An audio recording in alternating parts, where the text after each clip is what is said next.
You can call me the Circle Man. I'm all about the circles of life. And so from last time, what we did was we talked about several components of the overlapping circles of body, mind, and spirit, and how it pertains to choice, experience, and perception. This framework is something that I've designed for personal growth. It's a very simple, very straightforward model, and you can apply it to any situation at any time in your life, and it always works the same way. The primary focus about this is how we change the perceptions that we have, because how we're viewing the situation, how we're seeing the world, how we see ourselves, how we see a situation, how we see our partner, how we see the job, how we see life, how we see everything that goes on around us, is the framework blueprint that we decide what we're going to do, what we're going to say, how we're going to be.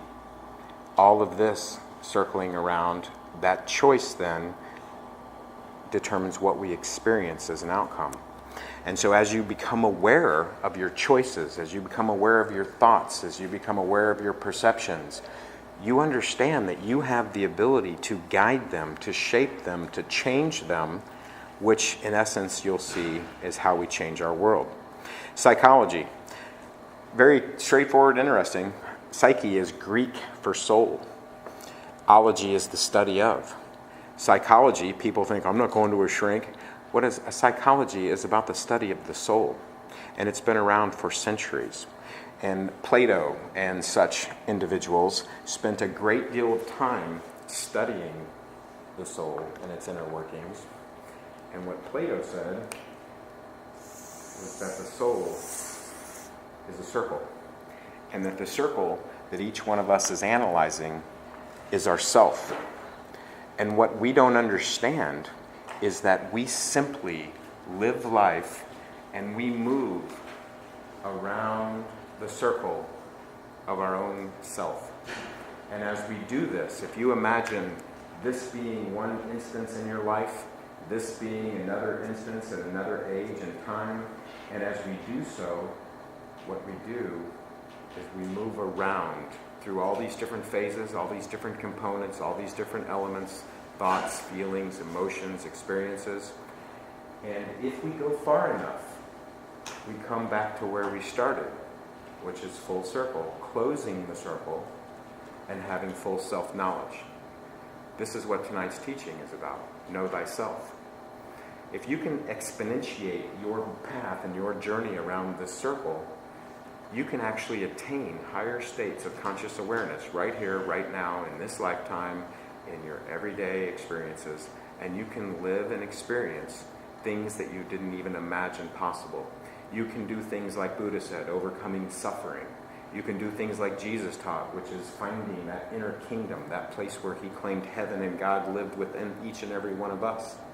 Every single master taught the process of life and the process of self-awareness and understanding as being what this whole journey was all about. And the prize is what you discover when you find higher true self-knowledge.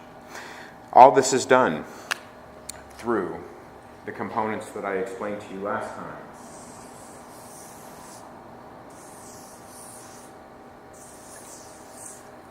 The inner components of the circle of the soul reside in choice,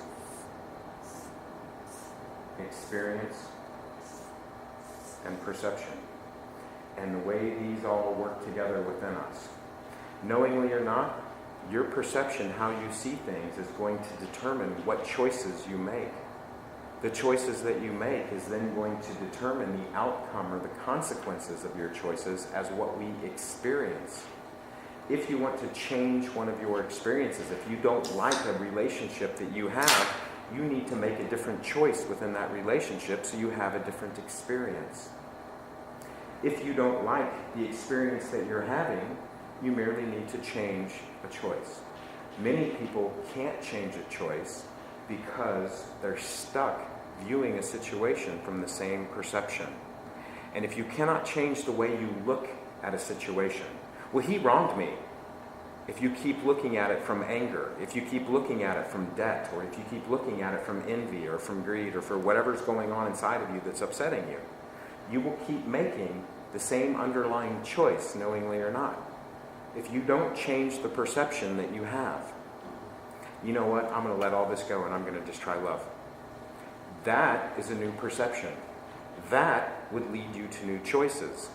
Those new choices would then bring you new experiences. This is how we learn to control our life.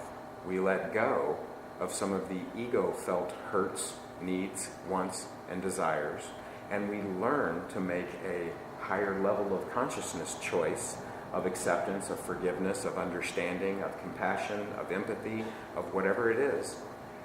And that's how we grow and change our perception. And as this changes, and as this changes, what we experience also changes. So these elements are always circling around. What I want you to understand, this is a little recap continuing on from what I taught you last week, but the bottom line is that there is a place within us that we call balance and harmony. It is peace, happiness, joy, whatever you'd like to refer to it as. It is where our perceptions line up with the choices that we're making, which then give us the experiences that we desire. When all of these things are in alignment, we're operating from this centermost point of self. And that's when we're in balance. That's when we think things are good. We're in joy. We're happy. We're living in the moment. What happens is that when one of these things gets turned out one way or another, what we find is that we're in disharmony. We say we want to experience happiness in our relationship, yet we keep attacking our partner. We're making a choice that is not congruent with the experience that we want to have. And we wonder why. If you only knew how many people come to my office and seek family, couples counseling, only to find out that when you say you love each other and you want to do this, but if you love each other, why would you say that? Why would you do that? Well, I don't know, because it's just what I've been doing for the last 3 years. And we find patterns of behavior. Ultimately, all of this you can apply to anything in your life. We can put any element on the circle and you can explore it from the elements of what do I want to happen? What do I think about the situation? What am I choosing? How might I choose differently to create a new experience? What are my options? If you look at a situation that you're not happy with or you're not fond of, and you ask yourself the simple question, okay, I see this as this person doesn't like me. I would simply say, okay, well, let's explore your perceptions. Can you come up with any perception that might be different than that? Well, they have told me that they are really envious of my life. Okay, so maybe they don't hate you, maybe they're envious. Maybe they are jealous, maybe they are, and so on and so on. If I perceive you as hating me, I'm going to be different than if I perceive you as being envious and wishing you were me. Right? Does that make sense? It's a different emotion. It's a different attitude. It's a different way for me to look at a situation. Ultimately, on and on and on the circles of life, everything has its polar opposite. If one side is love, the other side is hate. And what we as human beings do, we're so far apart when we see these things diametrically opposed, as far away as they can be. What life does, what the circles spinning inside of here do, is they spin this outer circle and move us around, hopefully, to this place maybe of balance where it's neutral. If this is the extreme on positive and this is the extreme on negative, as these circles and our choices and our experiences and our perceptions turn, it turns the outer wheel and hopefully moves us closer to a point of balance. Does this make sense? Does anybody have any questions or any information that they have since our last meeting that you'd like to have? So, perceptual psychology encompasses the realm of human experience as it pertains to how each of us takes this information in, and then what we do is we go on to build a construct in our mind about how this life works and about how we think things are. How we have a construct of how our neighbors see us. We have a construct of how we are to our parents, to our family, our position in a family, our position in a company. All of these things are constructs, mental images that we build, that we go on to then live in. And we let those things guide us. We let those things determine what and how we see things, what and how we choose to respond and act to each one of these things. So perception is the key ingredient to all of this, because each one of us has a different perception pertaining to everything. As many people as there are in this room could be as many different perceptions as you will walk away from my presentation with tonight. Yes, ma'am. In what way does self-perception figure in? Self-perception figures in every way, because as human psychology, what we are very concerned with is we're very concerned with how we integrate into the field, how we're seen by our peers, how we are judged by our peers. Now, how you're judged by me is probably different than the way you assume you're judged by me. So self enters in because you have your own filter and you have your own way of seeing things that may or may not even be right if you're determining what somebody else is thinking. I assume that you think the same way I do and see it the way I do. Well, obviously I'm right. And you're like, no, you're not. I don't even see it the same way you do. Because we're self-centered. We're egotistical by nature. We are taught to look outward and look at it from our perspective, right? And so what we go on to do is we go on to create this ego identity that I'm going to talk to you about tonight. And this is the self we think we are, but not the one that we actually are. And this is what everybody's been teaching for all these years and all these traditions about overcoming the first self, about putting on the new man, and so on, and so on. Because there's another us that lives underneath. So, all of this is about how we make meaning. If you cut me off, I can make it mean anything I want. If you say something rude to me, I can make it mean anything I want. Anything from you're a bad person to you're just evil, you're mean, you're in a hurry. Really? You probably weren't even paying any attention to me. You cut me off because you were just focused on you. I wasn't even in your mind. Because that's how self-centeredness works. On the other hand, I can snap at you and you can be like, God, why are you so mad at me? Well, I'm really not even mad at you. I'm really just mad in general, and you just happen to be what got me going, and you got the vent of my frustration. With awareness, we start looking at ourselves and how we are, and we start understanding how we choose and make these things happen on a regular basis. So I talk a lot about the Trinity of body, mind, and spirit. All of this within the circle itself, you can replace these same circles with the body and the mind and the spirit. These same components spin round and round within us. Our body is the individual unit that houses both mind and spirit. On the same hand, the body is what walks through this life as an observer, looking around and taking in data. I hear things, I see things, I smell things, I make judgments and I make assumptions, and I put all this picture together of, I saw you do that. All right, how many times do you hear police talk about a crime scene? Well, I've got 13 witnesses and I've got 14 different accounts of what happened. Because each one of these people collected different components of the event. And they don't match because they were focused on it from a different angle. What we human beings don't understand is that it ultimately is our story that we tell that is how we remember things. And if we're focused on a different component, you see a man running out of a store. She says he robbed it. She says he got a phone call, his house must be burning down. She says, oh my God, he must be in a hurry, what happened? She says, no, somebody else robbed it, he was running for his life.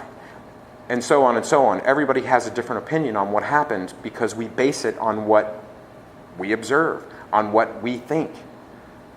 There's only one truth as to what he was really doing running out of that store, and we may or may not know what that is, and we may or may not be right.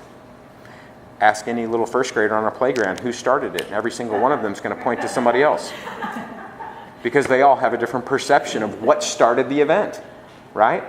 Well, actually, 5 days ago, Jimmy said that he was a bully. 4 days ago, this person did this to stand up to the bully. 3 days ago, this person came over here. So when do you want to start this event? How many days back? How many episodes do we go back? Right now, today, how it started is he said something and this guy lost it and shoved him. And that's how it started today. But it really started much longer ago. And so within that, the Spirit is the indwelling life force that lives inside of each and every one of us. If you don't know who that is, that's the person inside of you that chooses what color you like, what smells you like, what tastes you like, what activities you like, what pastimes, what things make you have joy, what things bring you pleasure. One of us likes to go for a walk, another one of us wants to go for a jog. One of us wants to be with someone else, another one of us wants to be alone. One of us wants to play in the garden, and another one of us wants to play on a ball diamond. All of these things are part of that indwelling spirit that is within each and every one of us. I call it our personality, the characteristics, the traits that we are each born with. Now here's the tricky part for all of us. The mind, which people refer to the brain as, well, that's who I am, I'm me, I'm my brain. Your brain, your mind, is the intercessor, the little piece of glue that sits between your body, what you do, how you act, the choices you make, and your spirit. Your mind has to be the balancing act of all of this. Your mind is what interprets all the data that comes in through the body. Everything I see, every motion, every facial expression I see, are they bored or are they engaged? Do they like what I'm saying? Are they with me? Have I lost them? These are all perceptions that the mind is picking up cues everywhere we go. What do I hear? The mind picks up and focuses on whether I hear the trees and the wind or whether I hear the cars or the baby crying 3 doors down because I'm just attuned because I just happen to have one at home myself. What we hear, what we see, what we smell, what we taste, all of these things are interpreted through the mind. And they go on to be put into these neat little pictures on a collage that we're each building of our life. We decide in our mind how we think life works. We decide what we think meaning and purpose. One person says going to church is the most important thing in my life. Another says being there for my team. Another says being there for my family. Another says making money. Another says creating, using my gifts, on and on and on and on. Because each of us aspires to something. And what we'll find as we go through this, most of it is because of something we lacked early in our life. We try to create balance. We try to replenish. We feel there's a gap missing in our experience. My mom or dad can give me everything in the world, but if I don't get the attention the way that I want it, I'll perceive myself as being robbed or lacking attention in this way. I'll go on then to try and seek it from friends, from family, from significant others, from partners. In relationships, we do this all the time. As a girl, if your dad didn't give you enough time bouncing you on his knee or spending time with you, you will lack, you will want, you will desire that attention. That's why so many times they talk about how girls always end up marrying somebody like their daddy and boys end up marrying somebody like their mom. And what they try to do is they try to recreate the things they like about the relationship, and then they try to fix the things that they felt they didn't get or that they missed or that they wanted from the relationship.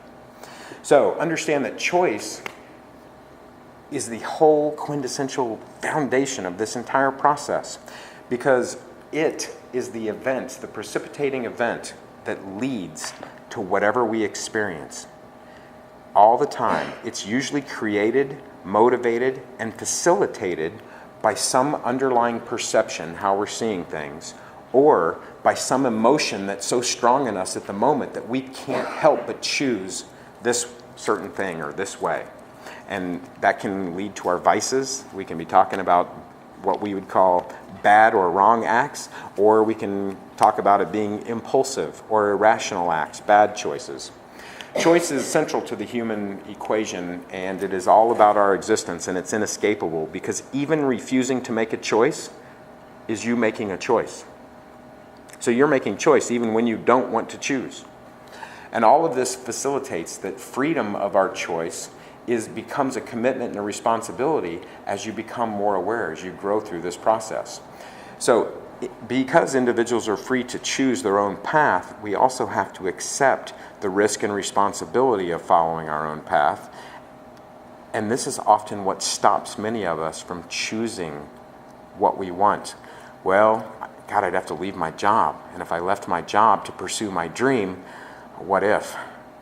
And so we end up realizing that our choices can be very scary to our normal patterned routines and behavior. Experience. This is the greatest teacher of all, because if you want to really know something, jump in and get a little experience with it. On the same hand, experience goes on to shape our perception. If I go out and ask 10 girls out and 10 of those girls shoot me down, my perception is I'm undesirable, and that hurts my feelings and I'm embarrassed. I'm going to stop asking, right? Experience shapes our belief. On the other hand, if I go out and I throw farther than all of my friends, and everybody always says, dude, what an arm, you got an arm, and I start believing I have an arm, I'm probably going to go get into sports where I'm throwing a ball. That's our experience, is shaping our belief, right? And so all of this goes on to everything. Your experience shapes your belief with your significant other. Your experience shapes your belief about yourself. Your experience shapes your belief about your skills, your abilities. Everything in life that you do is shaped by your experiences that you've had, or at least the way you interpret the experiences that you've had. Because those two things do not have to be the same, but they're just as powerful. So the power of choice is, once you make a choice, if I choose to jump off this cliff, I'm going to experience, I have to live in that choice now, right? Once you choose to quit your job, you have to live in that choice now. You have to take whatever comes your way because you have made that choice. And that's how we pull experience into us. Perception. This whole thing that we've been talking about is the cognitive framework, the way we see the world. They say it's reality because to us, it is the way we view everything being. Everyone being, how we're treated, all of the things in our life is about our perception and how we see it. So, upset often comes from unmet expectations. If you imagine that you expect something, if you want something to happen and it doesn't, we're often, oh my God, that wasn't supposed to happen. How could this happen? This is messing everything up. Ask any bride at a wedding. She has her expectations on how this thing's going to go. The caterer's late, the ice sculpture got knocked over, all of these things happen, and she ends up having the worst day of her life when it was supposed to be the best because her expectations were everything would go off without a hitch. So many times we don't have expectations and we simply sit back and we make choice. With this, we start to learn, well, when I choose this, this happens. Always the same way. And we start learning about the nuances. We start learning about our ability to choose. We start learning about our ability to control outcomes. And remember this is key, where I'm going to go here in a minute in tonight's teaching. We try to control everything. And we do so because of our experiences. I don't want something bad to happen. I'm going to have to do everything I can to control this outcome. And so we spend our lives basically as control freaks. And so many times we also go on and our perceptions and our expectations, what we think, what we want to happen, all of these things end up spinning around and getting stuck into this perceptual framework. We start to have beliefs, and with beliefs, we start to expect certain things to happen, and it's a great big circle. How many of you have a belief that something's going to happen a certain way? How many of you have experienced when it didn't, it caused you upset? Or when somebody threw a monkey or a wrench in the wheel, then everything was off, and how upset you were, how bothered you were, how much energy you put into fixing the problem. So with all of this, we all fall victim to our beliefs. We all have unmet expectations of others. how much we expect a partner to do, what we expect them to feel about us, how we expect them to treat us, all are things that cause us to respond and to choose. So, life as we know it. The thing about beliefs that's very powerful and that I want everybody to learn to really understand is you can believe anything, but that belief can be completely wrong. And if you believe something, what are you going to do with your choices? You're going to make your choices based on what you believe to be true, right? So, with that being the case, if I believe X and I expect Y, I will keep making this choice the same way. And yet Y won't happen. And I keep wondering, why won't Y happen? The earth is flat. This is what they believed. Everyone believed it. They were sure of it. And now we understand how wrong that belief was. Everyone believed we were at the center of the universe. Yet now, they even killed the man who said we weren't. But now, we understand that that's not even close to the truth. We're not even the center of our own galaxy. Belief is the power of mistaken choices. And that's what I need you to understand. And so what do we need to do?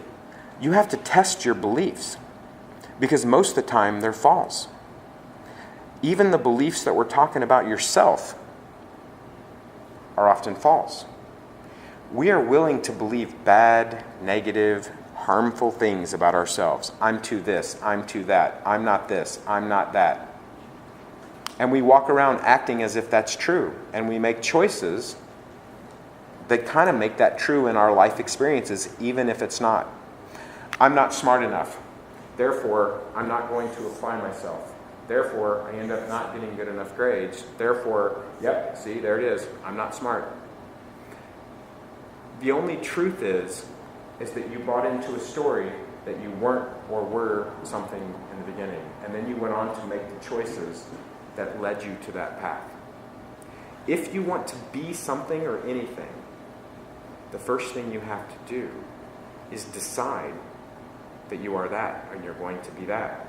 And then your path is, well, what choice do I need? If I want to be here and I'm here, what choices do I need to make to get there? And then we make our own stairway. And then all you have to do is, well, I can't be a doctor, but I can take a class online. Well, I did take a class online. I can go ahead and register for part-time and get a part-time job. Well, I can get a student loan, and I can actually go full-time now and work evenings.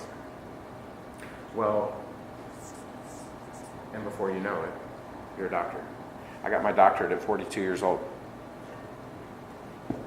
And only because I decided that I wanted to. Everybody said, what are you talking about? You're going to have to quit your job. You're going to have to change your life. I know. It's what I want to do. So, point being, you are the only one who can decide what you want to do and how you want to do it. Your friends and family will tell you it's nuts. Why? Because they have a belief and a perception about how that'll mess up your whole life. But they're not you. Yes, ma'am. How does your cultural framework play into that? Your cultural framework. That, like, we're all born into different levels of privilege and capacity and right. So Well, that plays in every way. Because, as far as, I don't know, that's a whole session all to itself. But basically, that is all part of the perceptual beliefs that you are taught, that you are trained with, the assumptions that you make. We make assumptions about someone who comes from money versus someone who comes from poverty. We make assumptions about someone with an education versus someone without one. We make assumptions about someone who is a star versus someone who is unknown to all. And we all do this. You do that within your own family.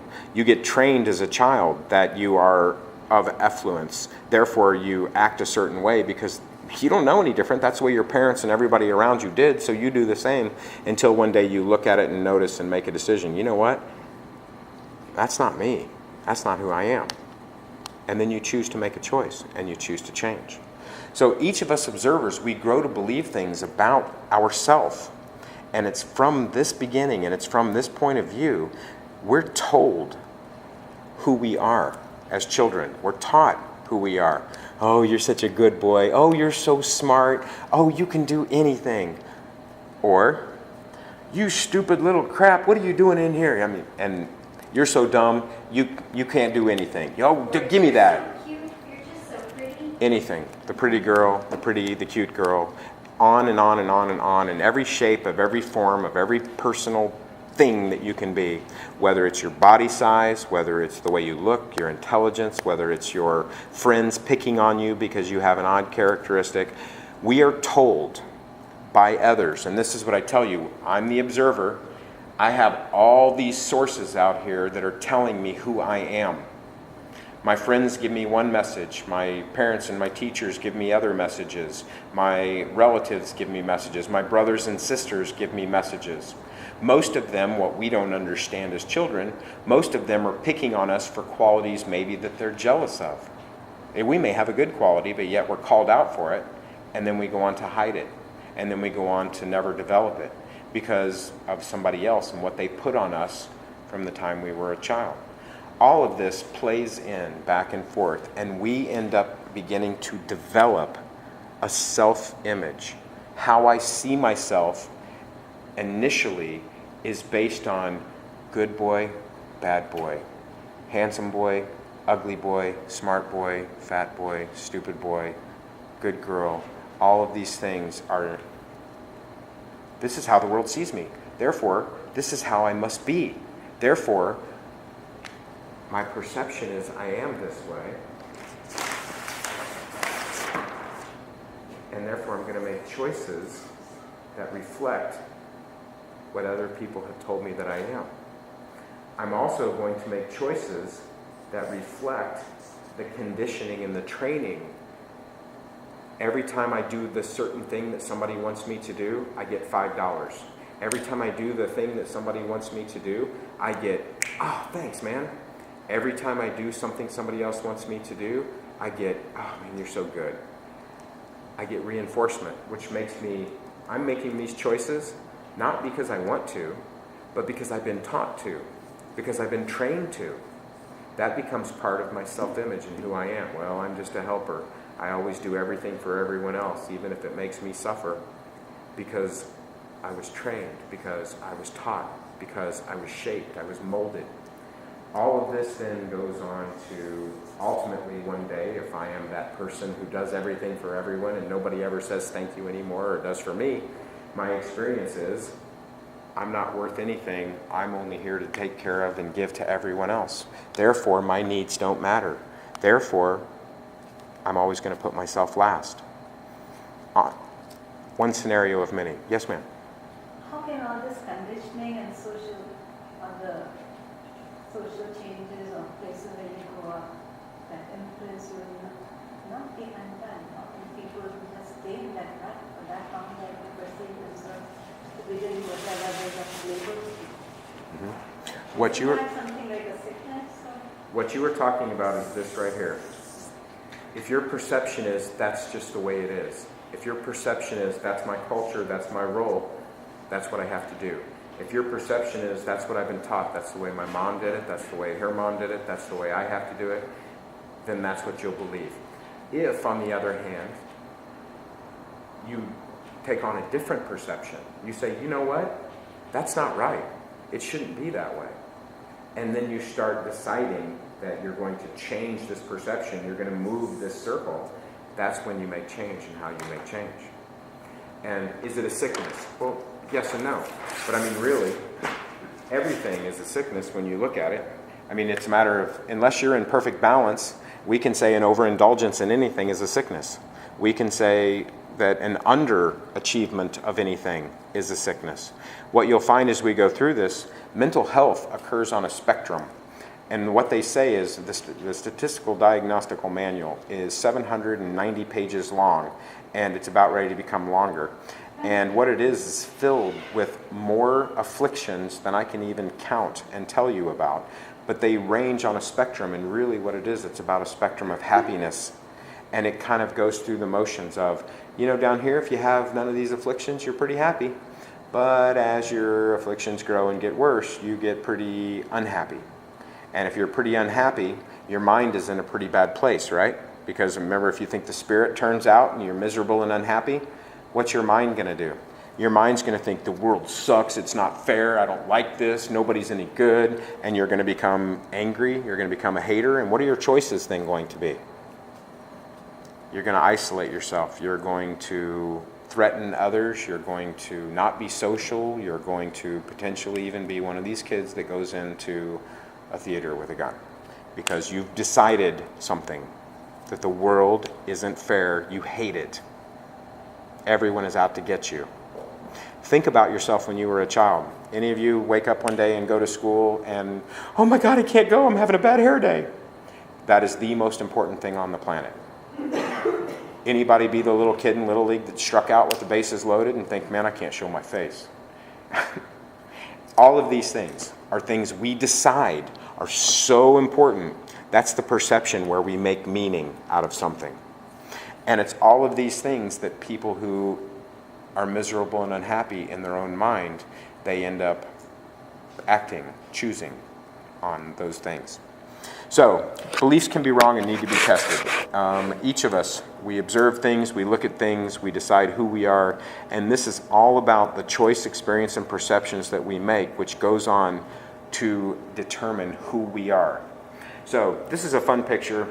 You can look at this picture and you can decide what you see. How many of you see a vase? How many of you see two faces staring at each other? So the situation of this event is this is our perception at work. Now I'm explaining this to you only because what we were just talking about. We call this foreground and background. If you see the vase as the foreground, then the black is the background. If you see the faces as the foreground, then the white is the background. This is what happens every day when we look at somebody's actions, behaviors, or words towards us. You can do something so minute and so just this, infinitesimal, but I see it as the foreground. I see that little thing that you just did that all these other people will be like, dude, what are you talking about? I'm like, did you see the way she looked at me? I saw it, man. She hates me. Because that's what I'm focused on. This is what I'm talking about every single day. We choose the foreground. And what do we choose it based upon? Our experiences. Whatever I'm sensitive to, I'm going to choose to see in the foreground. If I think that you take advantage of me, or if I think you don't listen to me, I am going to sit there, and every time I see evidence that you're not listening to me, there it is, not listening to me again, and then I'm going to go off and get irritated, and we're going to have a fight. Because I'm going to accuse you, and what's your partner going to do? What are you talking about? I heard every word you said. No, you're not really listening to me because, and I've got my reason, right? Because I saw it. That's the foreground and the background. Are you with me? This is an important piece of life because we made that mean something even if they didn't mean it that way. And we're sure we're right. Absolutely positive that they did it to us on purpose. And we're just wrong. And we're so sure we're right. So this is the duality of man. You can see the vase or you can see these two faces that point toward one another, but all of this is about the foreground and background of what we focus on. All of this goes on to determine who we see ourselves as, who we think others see us as, what we think we're worthy of, what we think we're not worthy of, what we think we deserve, what we think we don't deserve, what we think on and on and on and on. We create our own lives based on all of this misperception. And this is what I'm here to teach you about. Once you begin to see through the illusion and the dust of the creations of your mind and your imbalanced ego, from the time you were young growing up with all of these wounds and all of these sufferings, you will begin to see the world anew. Hence every one of the spiritual teachings. Because when you're awake and you realize, be damned, I made all that up. Nobody did anything to me. I just thought they did. Wow, that's tough. Because now I've made a whole life. I spent 35 years of my life walking through life, sure that my dad had wronged me. Hated his guts for it, right? Caused him pain and suffering, caused myself pain and suffering. Because I was sure, and I had proof. He left when I was 8. Bastard was gone and out. And then one day, I had an experience and saw things differently. Like, whew, that's not even the truth, is it? That's just what I decided to believe as an 8-year-old little wounded boy who wanted his daddy around. Point being, I lived in that for all those years. Point being, I was free from it when I allowed myself to see a completely different possibility of reality, a new perception. Once I put on the new perception that instead of being based in anger and fear was now based in love, it completely changed my life. Because I now knew that the thing that I hated and was the worst and the most afraid of and that I was the most angry over in my whole life was nothing but a facade that I had manufactured and lived in almost all my life. Waking up from that is what they start talking about the awakening. Yes, ma'am. What intervention could have helped the 8-year-old to see something in a more constructive way? Therapy. And why therapy? What is therapy? What do we do in therapy? Examine our perception. That's it. All we do is we sit and talk with somebody else who offers us possible counter possibilities. You know what? I can see where, that's really offensive that he would say that. Is it possible that he might have meant anything else by it? Can you think of 2 or 3 things that it might have meant? And then we start examining other possibilities. Well, I don't know, let's explore that other possibility. Is there any proof to support that? Has he ever been nice for no reason? Oh, he has. So this is possible then, right? I guess so. And then all of a sudden we start formulating a new possibility. And that new possibility opens up the door for another perception. So this 8-year-old boy would have been able to be given ideas and possibilities. What if it's not about you? What if it's just about he doesn't like your mom? What if it's just about, you get new possibilities, then you get to create a new story. And that's where we're headed. We're headed to all of this exist in, when I believe things a certain way, I have a story about you and what you did to me and how you're treating me. And I live in that story as if it is fact, as if it is gospel, and it is the only way it is. Nothing you can say, nothing you can do. You'll never change my mind. This is who you are, right? And then till one day, somebody comes along and says, hey, excuse me, sir. What? Oh, you mean there's another possible reality that I missed? And all of a sudden I start seeing, and then my other story evaporates because now the earth isn't flat. We already know this. We went around it. Wow, I have to start seeing the world as round. Now all of a sudden, instead of taking that cruise off into the sunset, instead of it being the most scary thing on the life, it's the greatest joy I can imagine. I get to go to another country. It changes our perception. And we have a brand new story. And the old story evaporates. And that's how we end up changing and growing. So ultimately, what I'm going to offer you is the choice to stop choosing out of fear and instead choose out of love. You don't have to wait for me to teach you the secrets to life.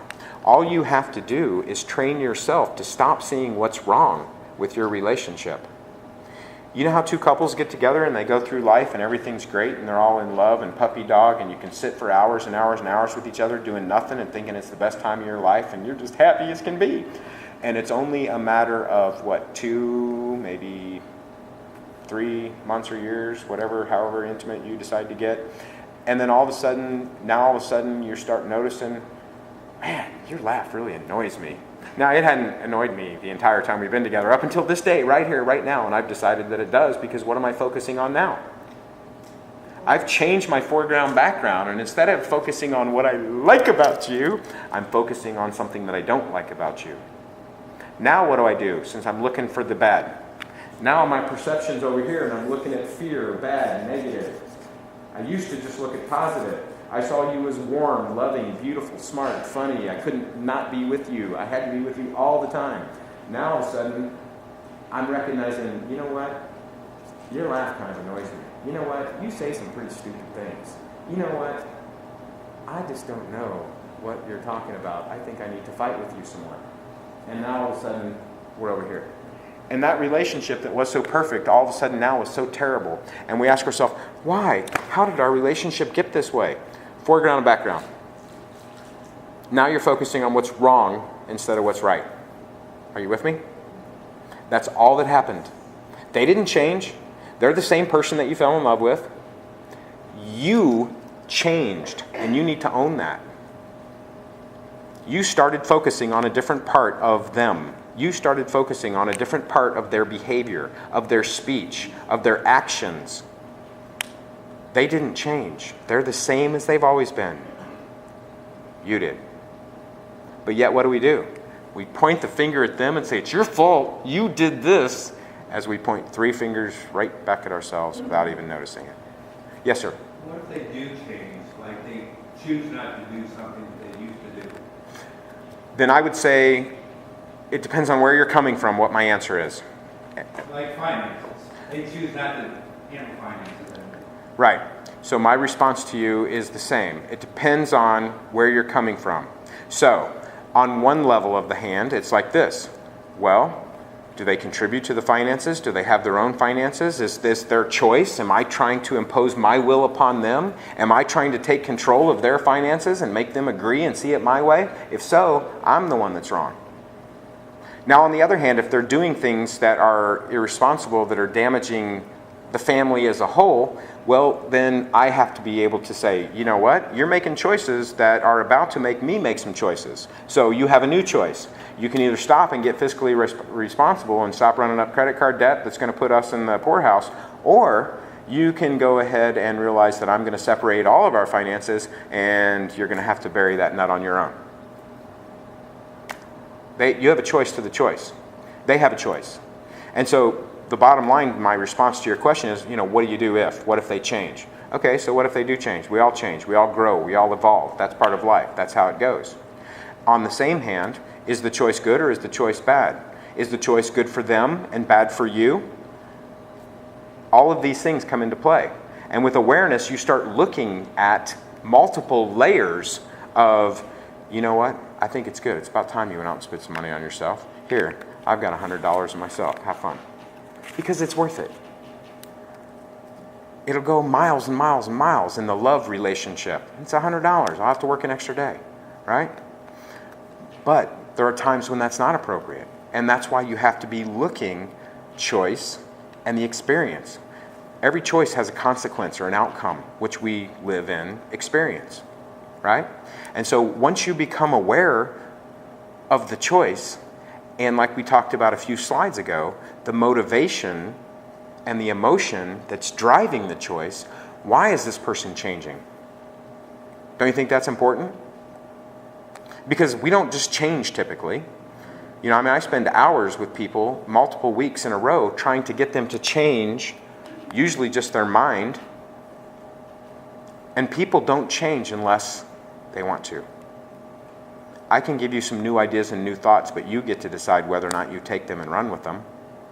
I can give you a whole host of possibilities, but if you want to stay angry at him, you will. Doesn't matter what I tell you. So why is this person changing their finances? Why is this person? And really what you'll find out is there's always underlying motives. I'm going to attack you financially because I'm mad at you about something else. You want to control me? I'll show you who's in control. It's usually things like that. So all of this goes on, And what we do is we create this underlying framework of who we really are. And we think everybody else is them, different, out there. We look foreground, background. We create our lives. How I treat each one of you is going to determine how you treat me. Yet, when I'm walking into a party and you're not, oh, hi, how are you? And you're not up around, I'm like, "Oh, that person's not very nice to me, so I'm not going to like them." You know, I'm the one who didn't walk in and say, you know, hi or how are you? But we want to look outward at everyone else and what they're doing, right? So all of this is where our ego comes in. The ego self is this false self, is this imagined self, this self-centered self that goes through life this whole time we're grown up as kids that thinks everybody else is looking at them. How many of you are afraid of public speaking? No? You're all brave.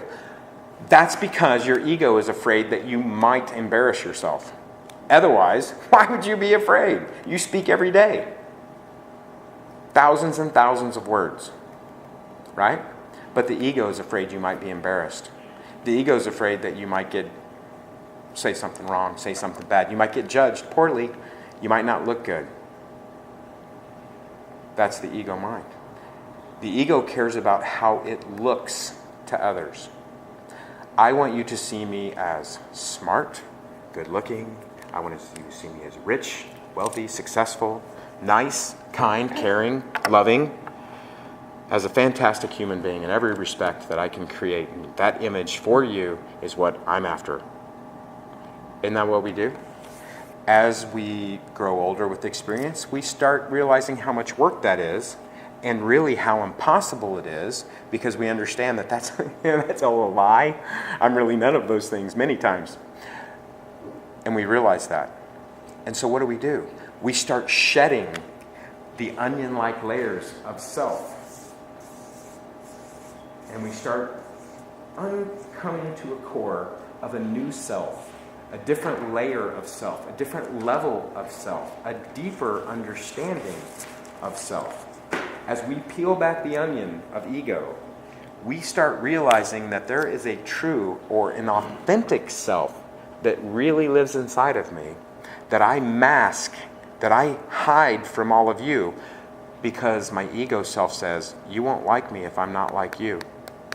You won't like me if I'm not the same religion as you. You won't accept me if I don't have the same amount of money as you. You won't like me if.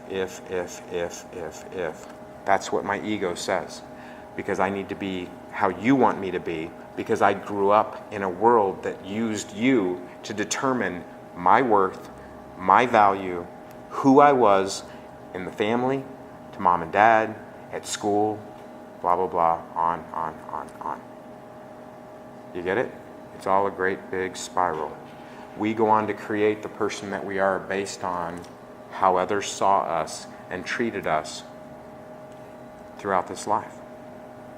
So, this true and authentic self is the one of you that makes the same decision, the same choices, that is okay with just being, you know what, it's okay if we're not agreeing on what religion we are, because I'm not attached to what you believe. I believe what I believe. You know, I'm even willing to hear what you have to say, because if you have some good information, I'll listen. How many people sit down of different religions outside of your world and can look at it that way? Not many. And on the same hand, whether we're talking about sexuality, whether we're talking about color, race, creed, whether we're talking, it doesn't matter what we're talking about. If I'm willing to say, you know what, I don't know, I guess I can't even say that I'm actually from here, because my parents' heritage is actually Irish. So I guess I shouldn't be busting on you for coming across the border, because I guess at some point so did I. It's all a story that we tell ourselves. Who's an American? Who's white? Who's black? Who's this? Who's that? It's all stories that we make up about ourselves, because we were taught to. Why? Because our parents and our country and our race and our history and our heritage all used to be biased and bigoted, and all used to want to stand up on top of this mountain and say, hey, we're better than you. Oh no, you don't have money? You're not coming in here. Because we're better than you. Money? That's the oldest form of prejudice in the entire world.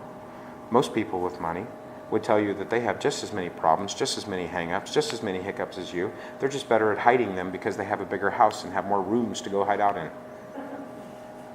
So the bottom line with all of this, it's all about you. It's all about what you create. It's all about who you want to be, how you want to be.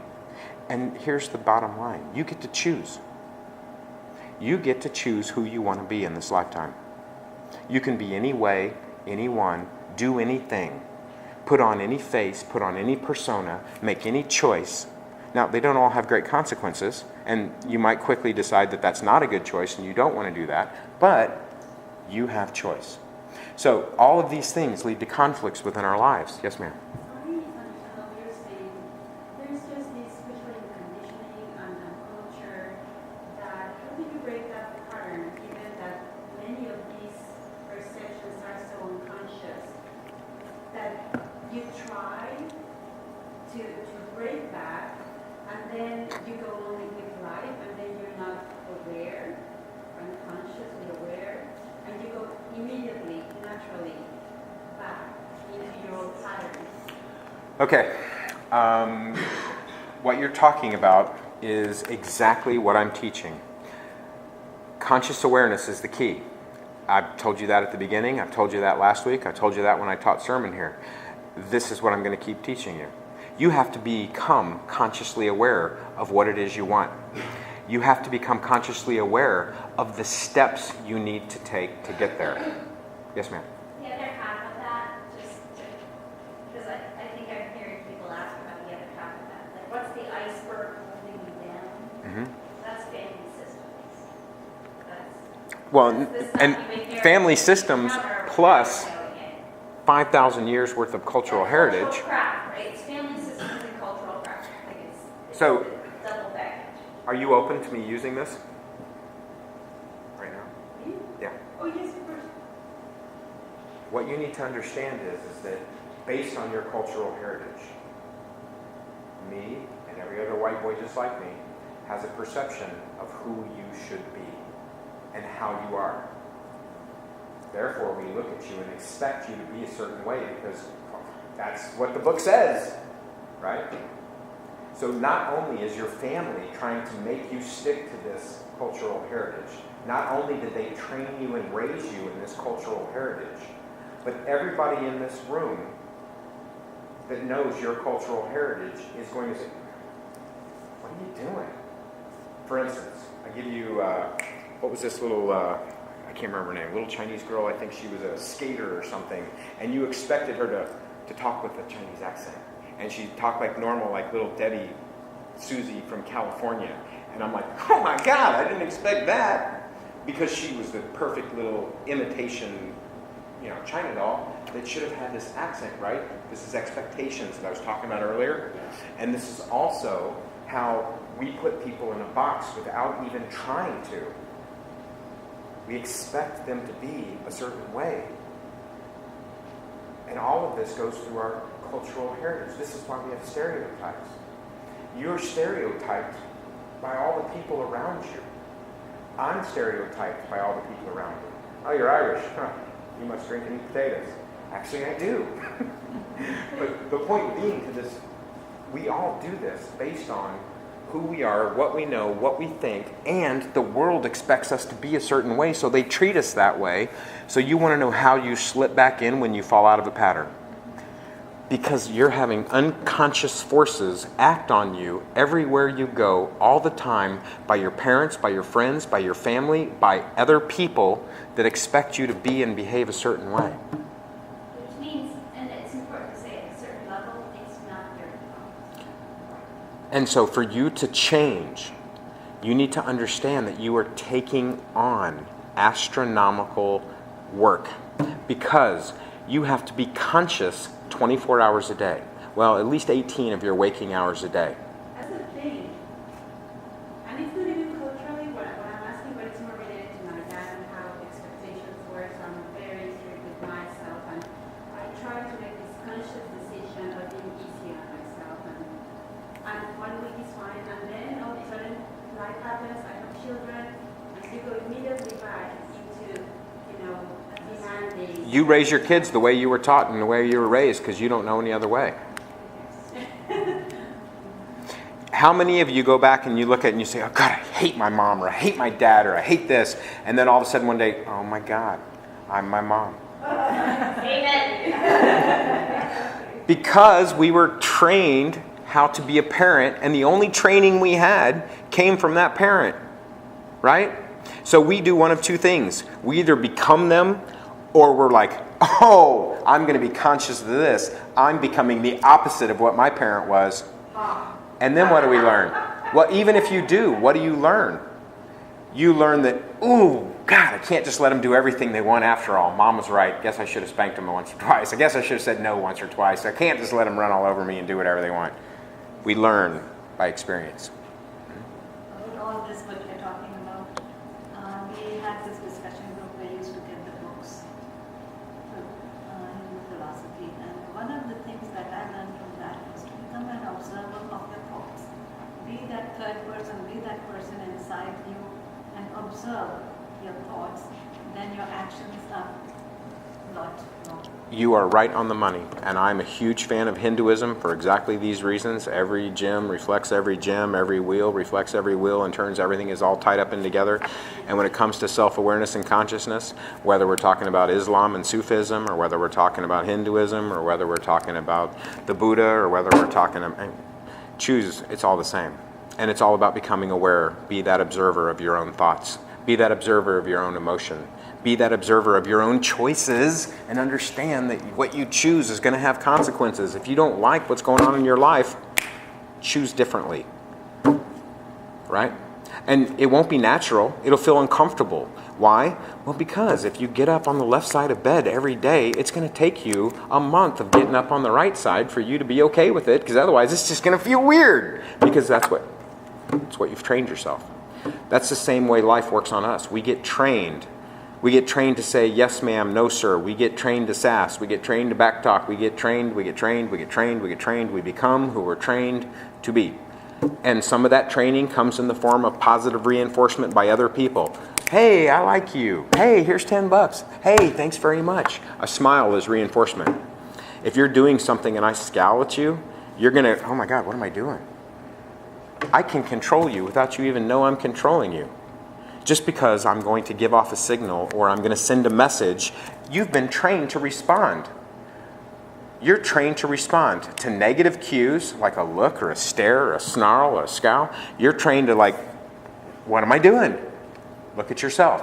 That's obviously a bad cue. I'm getting information here that's saying I'm doing something off. A smile, a look, hey, look at me. I must be doing something right. I'm good. And we like the positive more than the negative, so what do? We're all little pleasers. Hey. And if I can't be that pleaser, I'm surely going to put on a face that makes you think I am, and the face on the other side is going to be like, ha ha ha, I got them fooled.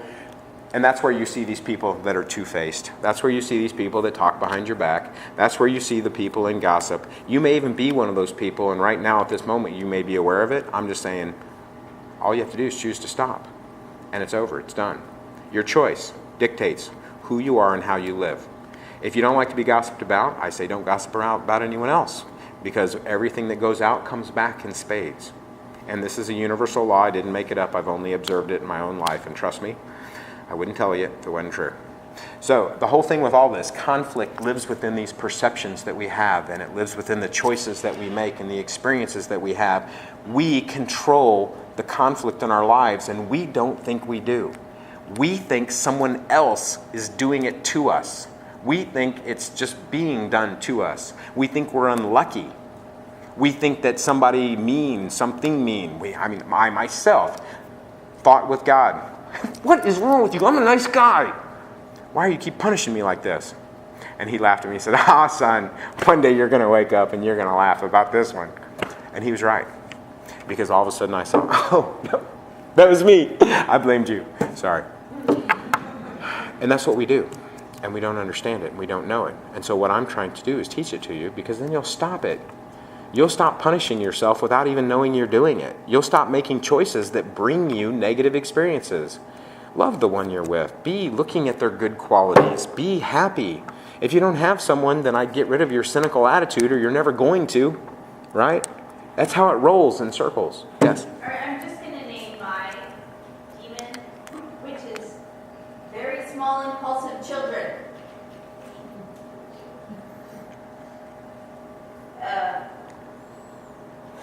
That need to be controlled because they create a lot of chaos.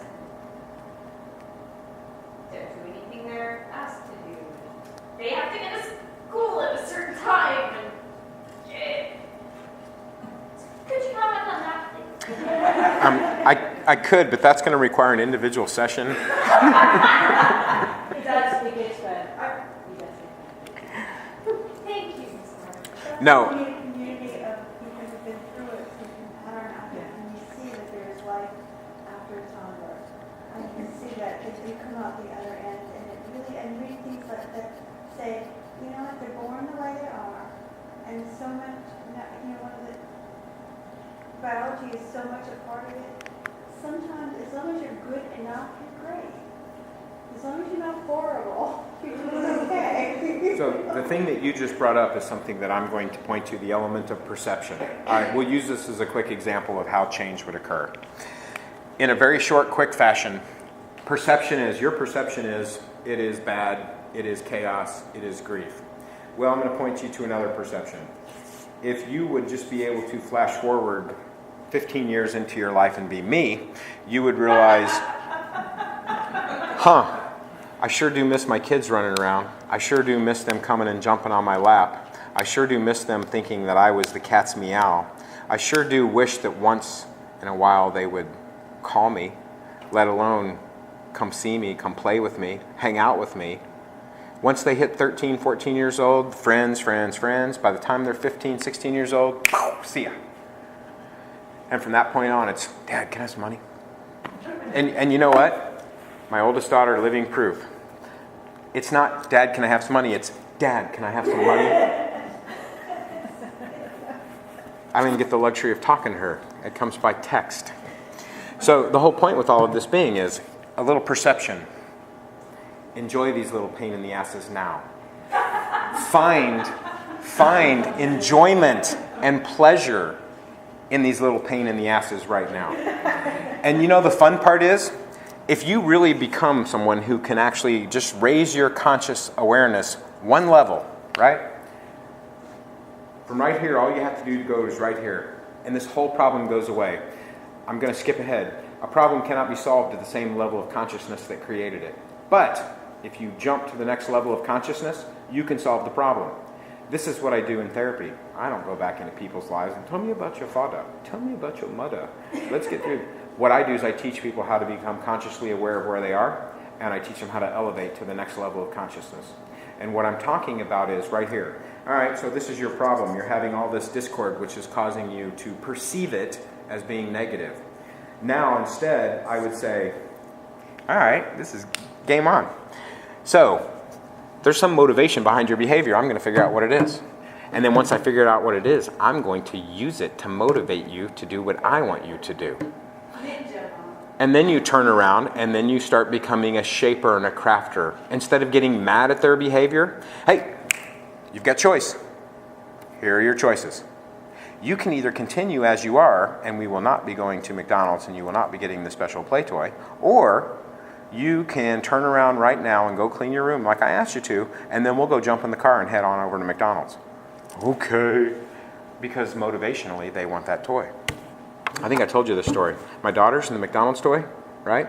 They're fighting over it in the back seat. And I'm driving in the car, looking for where we're going because we were on our way somewhere, and the kids are in the back seat, and I didn't really know where, and it's dark, and I'm looking around. I'm like, hey, knock it off, you guys. And then, she said it's mine, it's my turn. And they're yelling and screaming in the back seat of the car when I'm looking for where I'm going. And I'm getting like this, and I'm like, okay, let me tell you what. You can share that thing right now, or it's mine. And it's gone. And they, and I'm like, turn back. No! I'm like, if I stop this car, you're going to wish you'd put it in my hand. So she puts it in my hand, right? And all I did was roll down my window and hucked it out the window and rolled the window back up and drove on. You see, I did the same thing, and then my kid said, you did it. And I'm sure I got the same thing. And I'm like, yep, yes, I did. But the point of the matter is that from that day forward, all I ever had to do, whether it was a PlayStation, a doll, a Nintendo, or whatever else they were playing with, is all I had to say is, hey, share or it's mine. And they're like, ooh, we don't want to lose it like we did that time. And they learned. And this is how we teach them, choice. So I teach all parents, the best parenting class in the world I could ever teach you is do it, choice, and consequence. Don't be the rule enforcer. Don't make yourself the police. Don't try to control someone else because you can't. That was Susan Blackmore. All we're going to do is we're going to use consequences to shape behavior. It's the greatest tool in the world. You acknowledge them for good behavior. You pat them on the back. You should do the same thing with your spouses. Oh my God, that was so sweet. Thank you. Guess what? You get more of that. You're such a jerk. I can't believe you did that. Guess what? I don't even hear you right now. I'm not listening to your needs or wants. Yeah. I volunteer on Wednesday afternoons, and there's this family that has a number of Kellys. And they're all little, and they all speak in outdoor voice. And we're inside in a small room, and they have driven me crazy the last few weeks. Mm-hmm. Well, when they arrived today, the one kid that screams everything jumped into my arms, put his legs around my waist, looked me in the face, and I couldn't get him off me. He was so happy to see me. And later on, he would keep coming back for more attention. If the kid needs attention. Sure. All people need attention. Yeah, but We just learn different ways of looking for it. yeah. Well, after he aggravated me a little bit, I said, okay, you need a spanking. So, oh, good. So he lay on my lap, and I patted his little butt. Well, his four sisters came by. They all wanted this spanking, too. I mean, they were on top of each other. I want mine, I want mine. It was half hour of pretend spanking, and we all had the best time. Sure. And these were the kids that I did not want to be around. See, and now you have the relationship and the ability to say, okay, guys, guess what? Today, we're going to use our indoor voices. Oh, we do that all the time. And it works because now you have Yeah. established. But it was really, I was totally happy. They were totally happy. Sure. And all we did was pretend spank. And it was just the neatest, warmest, happiest time. Right. And, you know, and that's the kind of lesson that, well, I mean, the Bible is chock filled with them, but this is what I would tell you. On the circles of life within this whole methodology, the only thing to be positive when we talk about the opposites, as far as you go one way, this is Einstein, equal and opposite reactions. Energy cannot be destroyed, it is always moved. As far as you go into the negative, you now possess the karma or the ability to go that far in the positive. So as bad as your life has been, as bad as the things that have happened to you have been in your past and your childhood, is how good you have the ability to grow spiritually, awarenessly, however you want to call it. I'll give you an example. I ran a girls' 18 to 24-year-old ranch for young women who were just coming back from wilderness. They sent these girls to wilderness for prostitution, for drugs, for wanting to commit suicide, for various things. These kids were like this close to being dead on the streets, right? And these women came to this ranch and they spent a year and a half with me. And for a year and a half, I taught them awareness. I taught them how to change their thoughts, how to change their beliefs, how to see the world differently. And it wasn't any time at all before I had several of these young women meditating, manifesting, studying things of higher consciousness, and growing and excelling people that I had read books by. My whole point being, the deeper and the darker you go into your soul or to the experiences of life, you have equal and opposite as much positive and potential to achieve. Now, I'm not saying you can't achieve the positive without the negative. All I'm saying is it doesn't matter how far down you've been, you have the ability to go as high as you possibly want to go and can. And for that point, for that method, you don't have to do it. You can take a shortcut, and the shortcut's right here. And if I can teach you this methodology and you can analyze your own life and pick these things apart, you have nothing to stand in your way. You can reach as high consciously. You can get the awareness level that you want to achieve. And I will even tell you, through my own process, 15 times, I bet I said, I got it, man. Me and Buddha, I'm like this. I know everything now. Only to realize about a week and a half later, ooh, okay, now I got it. Now I got it. Now I'm sure I got it. Ooh, wait. No, wait. Now I understand for sure. It was about 7 or 8 times, because I'm kind of hard-headed that way. It was about 7 or 8 times before I realized, I'm like, okay, you mean it always keeps going like this. I get it. That was my ego just shedding itself of skin layers, as I thought I knew more than I knew before, and that was what it was. That's how this goes. You can go as quick as you want. And the only one stopping you or holding you back is you. You're in your own way. And I'm trying to help get you out of it, and that's what this whole methodology is about. So, these problems that occur daily in our life, as we mix the foregrounds and backgrounds, as we confuse issues, as we do all of this, leads us all to this whole conversation, who am I? You don't know who you are, but if we ask who you are, you'll come up with a whole bunch of things. Well, I'm a teacher. Well, I'm a mother. I'm a wife. I'm pick anything you do. I'm a dancer. I'm an artist. I'm a poet. Pick anything you believe. I'm a Christian. Pick anything that you want to be. Pick anything that you have been in the past. Well, I've been a football player, a baseball player, a basketball player. I guess I'm an athlete. Our identity gets associated with things that we think we are. Now, we aren't any of those things. Those are all just things that we've done, right? Sure, I've played sports, and on some levels I'm an athlete. But I've also spent some time in front of the TV, and on some levels I'm a couch potato. I've been fat, I've been thin. I've been, all of these things we've been, and we've all been, and we lose sometimes, and we ask ourselves, who am I? Who do I want to be? What is the meaning and purpose of my life, and what is this all about?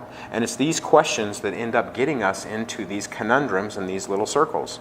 So throughout this journey, each one of us creates different faces that we choose to show the world as we decide who we are. I show my workmates one face, because I'm the boss and I have to be like this. And I show my friends another face, because I'm a slob and I get to be like this. I show the yuppies at the club, Biff, did you get that new sports car? Because I want to fit in with them. I show and on. And this is what we do. You're one way with your kids, you're another way with your husband, you're another way with your sister, you're another way with your friends that are at the golf club than you are with your friends that are at the baseball diamond. And you're another way with the friends that are at the bar, and another way with the friends that are over at the bowling alley. We're another way at church, and we're even another way when we are out on the street walking down 6th Avenue. The whole point being is that we have all these things that we call personas, these personalities that we put on, that we've learned throughout our lives, that we can show the world that does us better. We can be gregarious if we need to be. We can be timid. We can be shy. We can be this. We can be that. We can be all these things that we've learned have worked for us in our life. These things go on to become who we think we are. They're not who we are, but we have all these different ways of being, right? In different situations, in different times. We have one us that needs to do the studying, and we have another us that needs to speak at a wedding. I don't know. So these personas aren't the true self, but That's the way. It's those things, those layers of self that ultimately end up confusing us about who we really are, about our authentic self, about that inner self. So, spiritual seekers, you know what the greatest thing I like about Sufism, basically it's an art of self-study. And the whole thing with Sufism is that their whole thing is that dissonance, being uncomfortable, being out of harmony is the flame of the seeker.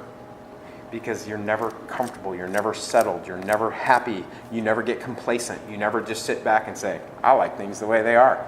Because if you do that, that may be fine, but you've stopped growing.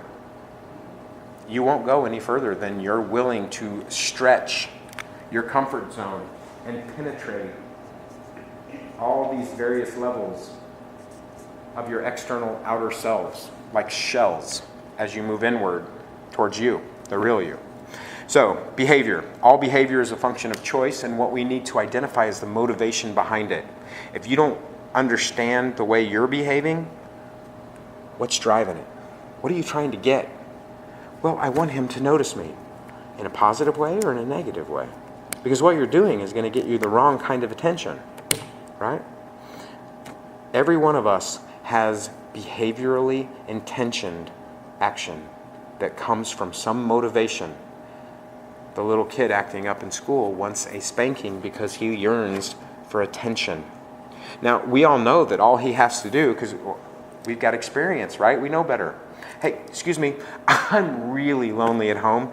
Would you pay some attention to me? Because if not, I'm going to go over here and destroy this stuff, so you have to beat the hell out of me. That's what's going on. That's not what he's thinking, but that's what's going on. And so as we start looking at the motivation behind the behavior, you don't have to be a rocket scientist to figure out, oh, this kid's attention starved. If I pay a little attention to him and give him a little positive reinforcement for behaving in the right way, we can avoid all of that misbehavior that he was about to go and lay down that he does at home, right? So, in this way, I want you to understand your own behavior and others. It has motivation behind it. Your job is to figure out what's motivating you to behave the way you are. Your job is to figure out what's motivating you to choose the way you're choosing, especially if you don't like what's happening, the outcome, the experience that you're having. Because you are the master that gets to shape, form, choose, and experience whatever you want in your life. You just have to be aware enough to be able to do it. And that means you're going to have to get rid of some of your patterns and some of your habits. If you want to be on a diet, if you want to lose weight, if you want to get in shape, you cannot lay on the couch and eat chocolate. You're going to have to change a few of your patterns and your behaviors. You're going to have to get out and walk around the neighborhood and stop with the chocolate jar, right? I mean, it's just basic stuff. You're going to have to make choices, and you're going to have to change behaviors. If you want to go back to school, if you want to learn something, you're going to have to take some classes, pick up a book. You're going to have to make some choices and have some new experiences. So, we have to identify what we want to change, and we have to choose accordingly. Usually these things are tough when we're talking about self because you're comfortable with the way you are. You've been that way for years. And nobody says you have to change. These are only addressing the areas that you choose to change. Any place where you're having trouble, any place that you're having problems, any place you're unhappy, any place in your life you have more negative emotions than positive emotions, I'm telling you that you need to look at that area and you need to look at your choices. You need to look at your experiences. You need to look at how you're seeing it, your perceptions, and you need to look at your behaviors, and you need to start understanding your controlling and manifesting. That's why we're co-creators. We create. We just don't know it. What I'm reading here is the social field that helps us define who we are. Regarding the kids, my kids were having a problem. I've lived here for 33 years in New Orleans, and at school it's like rum. Mm-hmm. And she would come home and she said, Mom, kids, they call me rum. And and I'm different and I don't fit in. All kind of insecurities or first graders we have. Absolutely. And then I told her, look, these people don't know what they want.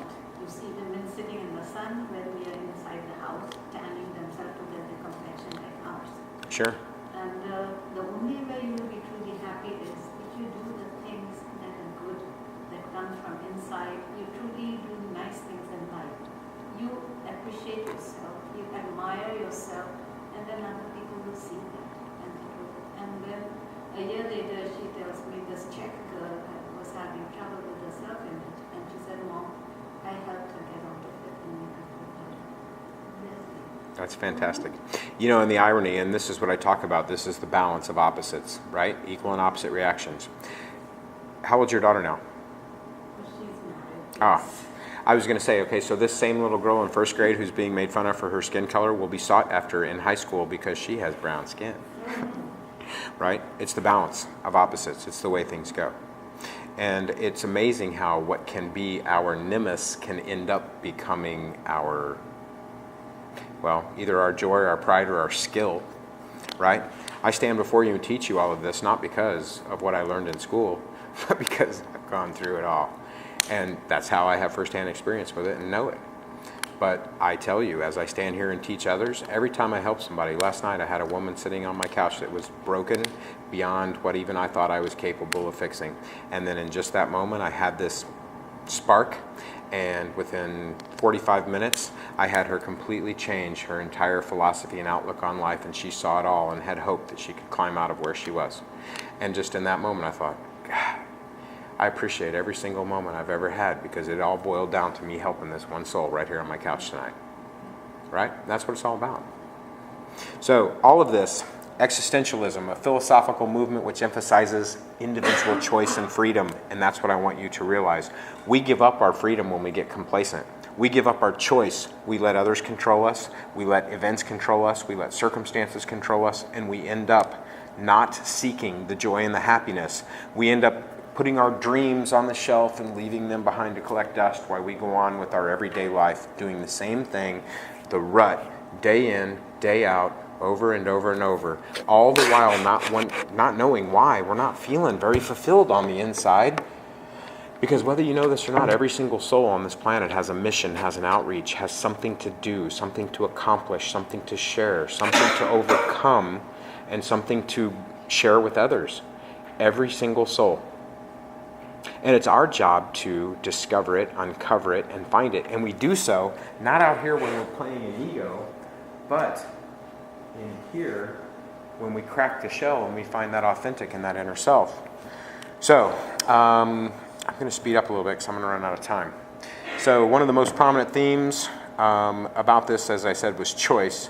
And the existentialists basically believe that each one of us reflect our nature by the choices we make. If you want to know, okay, let's use the relationships because those are so easy. No, baby, I swear I love you. Yet every single choice I make is I'm gone, I'm out of the house, I'm with my friends, I'm never with you.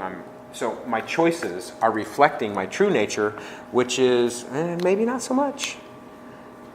You know, your boss says, no, I really, you got to be on work on time. No, I'm really trying. I love my job. I really want my job. Well, obviously, the individual who's late every single day of the week and calls in sick once a week is someone who really doesn't like their job very much, and they're not very happy with it. Their choices are actually showing the nature of what they really feel, right? They may not be conscious of it. We may not be conscious of our choices. But once you get right down to it, you start seeing that the inner reflects in the outer. I spent 2 years doing pain management. People who had mental, like depression, negativity spiritually, and had mental thoughts like, my life's over, I'll never be the same, I'm broken, I can't do this anymore, now that I've had this, my life is over. Each and every one of these people went on to develop chronic pain syndrome, and they couldn't get over what they were dealing with, and they ended up going on and on and on for multiple surgeries. Long story short, once they finally got to that point, the doctor says, man, I don't know what to do. Hunter, take these people and help them. And so I started a group, and I started running groups of pain management where it would encompass body, mind, and spirit, and where we would do group therapy, individual therapy, meditation, and we would do some basic aquatic water training therapy to get them moving so they could see that they could, and this, that, and the other. Long story short is each and every one of the people that came into this class that had not been able to heal had an underlying problem that came out in therapy. Mom, dad, wife, husband, themselves, spiritually, some issue that they had not dealt with, and it was reflecting in their body. And I'm telling you, when I tell you body, mind, and spirit are intimately connected, I'm once again speaking from the truth. I told you last week, I think, about Deepak Chopra and about the whole thing with the tumors and the ability of the mind to heal the body. The whole conversation of this is that this is reality. We are co-creators. Our mind, our spirit reflects outwardly and impacts everything in our life. It impacts the people around you. It impacts the job you have and the job you do. It impacts the relationships you have. It impacts how people treat you. All of this is a reflection of what's going on within us. If you want to know how balanced you are on the inside, look at how much chaos is going on outside of you. The more balanced you are, this is why they painted Christ with the little rainbow around his head, because people around him would just like this, right? The Buddha, this is why they always sat him underneath the tree, sitting there with people sitting around him. And what was it? They were all in peace. Why? Because he radiated these qualities and he permeated into them, and they felt peaceful being around him. You don't believe this, right? Okay. So, you ever had somebody walk into a room and you're like, ooh, man, that guy gives me the cheek. Makes me feel, ugh. On the other hand, somebody else walks in the room and says, hey, how are you guys? What's going on? Oh, man, I like that guy. I feel better already. They say they light up a room. That's the same thing. It's the presence that permeates. It's what you bring with you. And so I want you to be aware of your presence. And how do you know? How do I see it? How do other people respond to you? Remember, the social field. We're all in context to each other. If people generally light up and smile, then you're being positive. If people generally are nondescript or negative, then perhaps there's something going on inside of you that you think you're hiding and masking and keeping to yourself, but probably not really. You just think that. So all of this is stuff that I want you to use to monitor and look within yourself, because that's where change happens, right? Inside. So reality. Most of us are sitting here, we deal with this, we construct it, it's perception, and it's from this that we create this false self known as ego. Unlocking the self. We're dynamic beings, we're constantly growing, constantly changing, constantly evolving through this wheel and the circular motion of choice, experience, and perception, of body, mind, and spirit as we go round and round and round throughout life. Almost like, you know, those old spirographs that we used to have when we were kids that made all those butterfly cute little patterns on the inside? What was it? It was a circle, right? And all these wheels and gears did inside of here was turn and make all these patterns and these things. And when you were done, what a beautiful spirograph this is. And guess what was always the same? The center. The center was always either perfectly empty or perfectly colored. The darkest piece on the page. The center point, the focal point. Such is true with us. When this whole body and mind and spirit and this whole choice, experience, and perception, all of this boils down to the unlocking of our center self. Us finding that higher self. We do this through awareness. Awareness is, I'm going to save you the time and energy. Awareness is your ability to take notice of something. It's your ability to look at something introspectively. It's your ability to be aware of something. It's your ability to understand, to question, to look. Awareness is the only way you come to know your true self, your higher self, your inner self, your essence. Awareness is the only way you can become aware of your problem, of your issue, of your habit, of your pattern, of your behaviors, of the things that you're choosing, of the things that you're not choosing, of the things that you're being, or the ways that you're being. You have to become aware of them. You cannot solve a problem until you become aware of it. Because otherwise you won't even, if you don't even recognize it as a problem, this is the number one thing in therapy. You think she has a problem, she doesn't. We can't fix anything because you have to be aware that there's a problem before you decide to change and address a problem. Right? So the whole thing with this is awareness. Know thyself, and you will figure out and understand who you really are, and you will climb this ladder at a rapid pace. So, coming to the end of this, I've got 15 minutes. I'm going to do this in rocket fashion. Keep up with me. Ask questions if you have them. The inner kingdom. What is it? How do you get there? How do you find it? We've been talking about ways. I've been leading you across this bridge. The bottom line is that it is the prominent teaching of all that is, because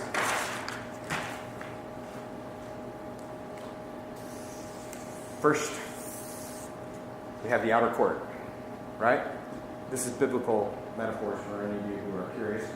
The outer court is the place that I've been describing to you tonight as our field. That is the world. In the world we are born. In the world we go out here and we develop in level 1 consciousness. This is the first level. There are 3. In level 1 consciousness, this first outer realm, I call it the outer world. It is where we walk around responding. I see something, I hear something, I decide something, and I live out here and think this is the only world, this is the true world. I make all my choices based upon my ego, my wants, my needs, my desires, upon your wishes, requests, and desires. I'm sitting here and all of this, I think out here, I think things happen to me by accident. I think things happen to me because somebody did something to me. Right? It's always out there. It's the outer world, has everything. Everybody is doing this or doing that. I don't have anything to do with it. I am merely an observer that is walking through this earth and this planet and this place, and everything that happens to me just happens to me. And if I'm lucky, nothing really bad will happen to me. This is level 1 consciousness where we see outside. Now in level 1, my primary motivation at the first level of consciousness is what I refer to as Freud's version of the id. The id is the pleaser, the self-gratifier. The id wants everything for itself. Me, me, me, me, me. Give me, give me, give me, give me. Id is exactly what we would look at as this outer consciousness self. My rewards come in money. My rewards come in riches. My rewards come in this, all the things that I like, all the things that I want. Greed, materialism, all of those types of things and those endeavors that we chase and follow live in level 1 consciousness. Okay? So, what happens then? How do we grow? How do we evolve? Look at this as a kid. My toy! Right? Level 1 consciousness doesn't have the experience yet. What happens is at some point during our life, we get introduced to the inner court. The inner court is the second level of consciousness. Out here, we'll relate that to the body in my circles of life model. The inner court is now the realm of mind, right? So what do we do in here? What we do is, we all of a sudden one day realize, hey, you know what? We start thinking, we're entering the inner court. I notice that when this happens and this happens and this happens, that this always tends to go my way. So, my mind says, make a choice. Act a certain way. Do a certain thing. Oh, look. That happened just the way I wanted it to. I made that happen. I have control. Get where I'm going? Now, we live in this world at the second level of consciousness, which is where most people are. We understand that we have choice, and we understand that we have experience, and we understand that that equals an ability to have some limited control over our environment, over people. How many of you here have ever manipulated another human being knowingly? You cannot not do it, right? You have to do it. Because you learn, you know what, if I smile, she'll do the dishes. You know what, if I go over there and do this, this will happen. We learn how to manipulate through the mind, through the inner kingdom, the inner court. We go through this level 2 consciousness and we end up becoming players of the game of what we all know to be life. We go through and we see something out here that we want to happen. We know we want to control it. We know we want to have it. We know we want to make it happen. How can I make that work out the way I want it to? Hey, I know this person, blah, blah, blah, blah, blah. And we come up with a strategy. We do a little thinking here down on the inner court. We come up with our plan. We execute. And either yes, we hit it, or either no, we missed it. Either way, what we do is we make a change in our inner court about our processing and our decision on how we can do this. So, back and forth we go. Now, at some point, when we spend enough, and this whole thing is a graduated, like, I don't know, a ladder, if you will. At some point along level 1, we start thinking and we move into level 2. Now, at some point on level 2, this back and forth thing, what we realize is that, my God, every single time I try to get this one thing to happen, or I try so hard to make this work my way, it doesn't happen. I'm frustrated. I'm irritated. I find that now that I know I can control things, what do I try to do? I try to control everything. I try to control you and you and you and you and you. I try to control the way you feel about this class. I try to control the way you feel about me. I try to control the way you feel about your spouses, your friends, your family. I try to control, in my own life, I try to control my finances. I try to control my kids. I try to control my girlfriend. I try to control you, me, everyone else, everything in my life, and I've just become a control freak. How many of you know control freaks? They got to be in control of everything all the time because they think if they let go of control, what's going to happen? Oh, bad things are going to happen if I stop controlling things. Therefore, I'm going to control everything. Get this right now. If you learn nothing else from me, realize this one point. You don't have control over anything. You just think you do. It's an illusion. Control doesn't exist. The only thing you have control over on this planet is you. Your thoughts, your choices, your experiences, your perceptions, your realities, your. That's it. You. That's all you control. But we all spend our life out here battling this control of mind and the experiences and out consequences. Then one day at level 2, when we've climbed a few rungs and, mastered a few things, I became the master of money. Self-made millionaire by 35, only to be the least happy I've ever been and give it all up and walk away. Right? Why? Because I realized that level 2 was a game. God, I've been duped. This isn't what life is about. Life's not about controlling my family and my friends and my business relationships. Life's not about pretending to be someone that I don't even care about being because it told me that you want to be someone, got to be up here. That's bullshit is what it is. It's a big story, right? I was duped. I realized it right here at level 2. I'd reached the pinnacle. That realization is the threshold of level 3 consciousness. Level 3 consciousness is the holiest of holies, right? So biblically, you read the Bible, outer court, inner court, holiest of holies. Right? What I'm talking about? Outer court, inner court, holiest of holies. What are we equating it to? Body, mind, spirit. When you're able to understand that the real you, it's not the body. The body is the house that holds the rest of it in place. It's the container, the vessel. Is the turtle its shell? No.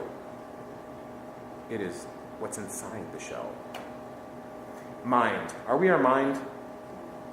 Absolutely not. Our mind is nothing but a hunk of gray flesh that acts like a computer. We decide how to program it, how to process it, and what program we're going to use. And if you're me, you're sorry you have Windows 8. The whole process is,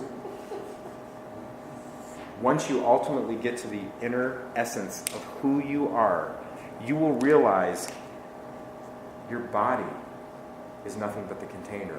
Your mind is nothing but the intercessor that is what helps you navigate the outer world and merge it into the inner world, the spiritual world.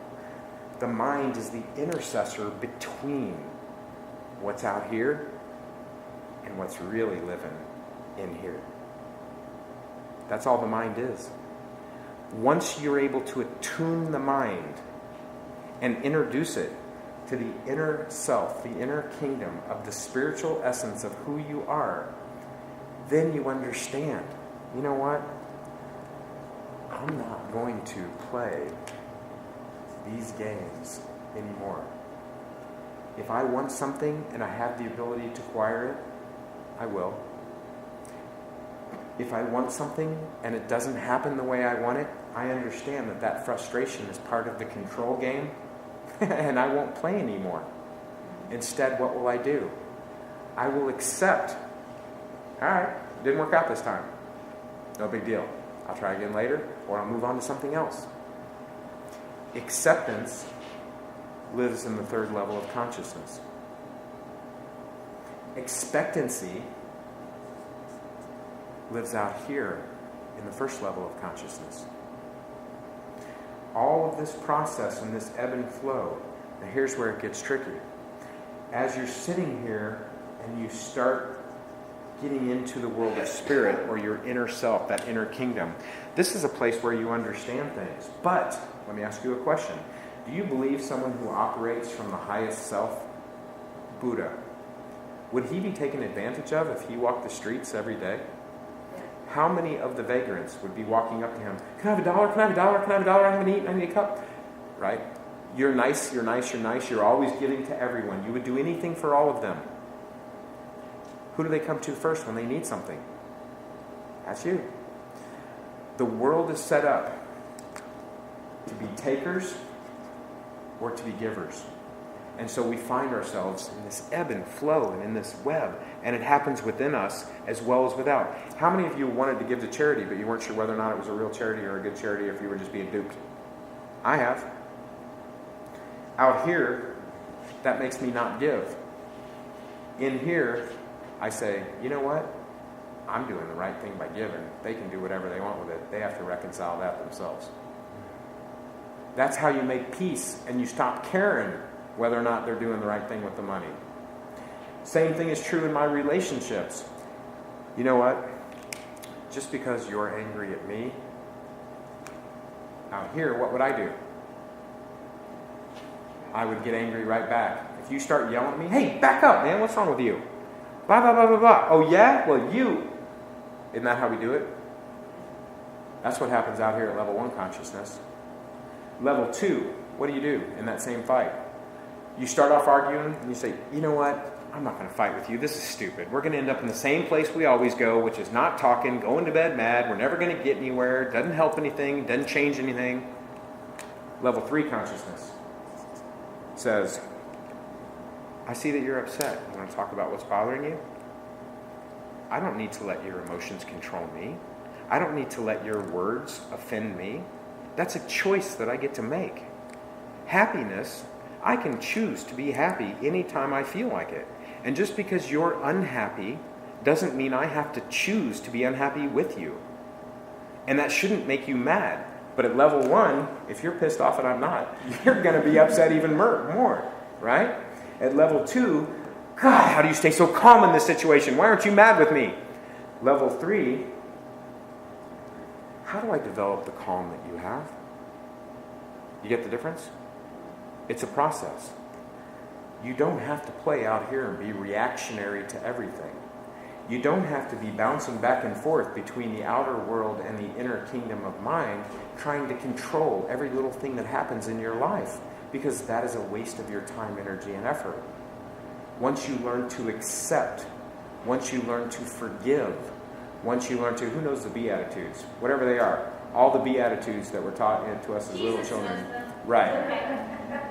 Every one of those attitudes is reflective of the consciousness that I'm explaining to you right now. Why are they good messages? Because they're the things that if you give them up, you'll be able to find peace. If you're not able to give them up, you will be trying to get even. You'll be trying to get revenge. You'll be trying to retaliate. You'll be holding a grudge. You will be all of these things, and you won't be able to be at peace. Yes, ma'am. Sorry, I keep asking questions. That's okay. But there's a good reason I asked you to part church. So, as far as I know, traditional practices that help us do that require time and stillness. What's the time and stillness for? Meeting yourself. The time in stillness, in my opinion, is to help you practice quieting your own mind. Okay, so if you don't have the time for time and stillness, what's the practice? I offer you the circles of life. I'm teaching it to you in awareness. All you have to do is find the inner voice inside of you that says, third-party intervention by yourself, right? We all know we've got the angel on this shoulder, we've got the devil on this shoulder, we've got the white wolf or the good wolf, we've got the black wolf or the bad wolf, or however we want to, whatever story, whatever parable we want to talk about. The bottom line is that it runs like this. There is a third version that stands in the middle here, that is the soul. So for instance, anytime you get upset, I'll introduce you to this voice right now. Anytime you get upset, you start feeling any negative emotion whatsoever. I don't care what it is, anything you would deem to be negative.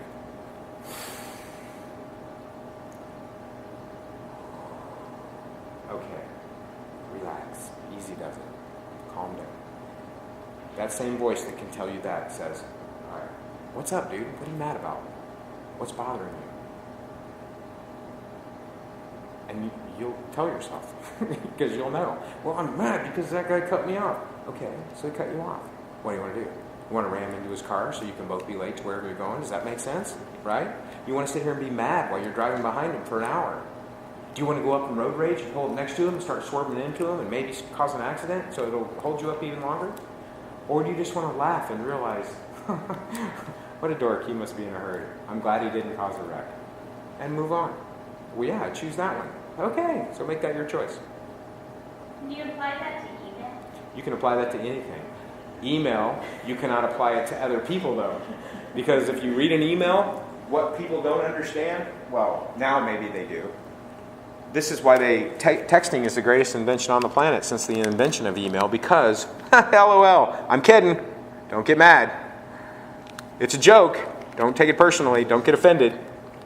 All of this goes round and round. So the whole point, does this make sense to you?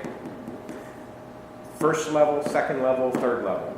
First level, second level, third level, which keeps on going until one day you reach enlightenment. The inner kingdom. Pick your master and he called it something different. What I'm telling you is, through this process, you are increasing love.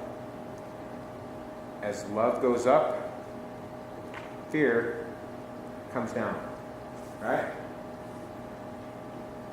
Love, fear. Most of us live somewhere around here and somewhere around here. We have some, we lose some. We have some, we lose some. We have some, we lose some. Right? Back and forth. Push me, pull you is what I'm reminded of from the Dr. Dolittle book of my childhood. As we increase in love, as we increase in understanding, as we learn to hold on to level 3 consciousness, we're able to hold more love. Perfect love casts out all fear. As we do this thing, we purify, we clean, we enlighten ourselves of all the heaviness of our fear, of our pain, of our suffering. You realize that all the suffering and all the pain and all the things that happened out here, oh, wait, that was all part of a game to get me thinking about this whole process, to make me have this control drama going on my whole life, to make me then one day wake up and realize that, hey, that too is a game. Really, I don't have to care about any of it because it's all an illusion to try and teach me to learn and get introduced into this higher self of my inner spirit. Now, this is all great and fun. You can get here. You can be here. What I was explaining to you, once you're here, your mind, then this whole thing reverses. Now your mind starts playing tricks with you. Dude, are you sure we can keep being this nice and this good and letting all these people take advantage of us? And so you naturally get pulled back out to mind.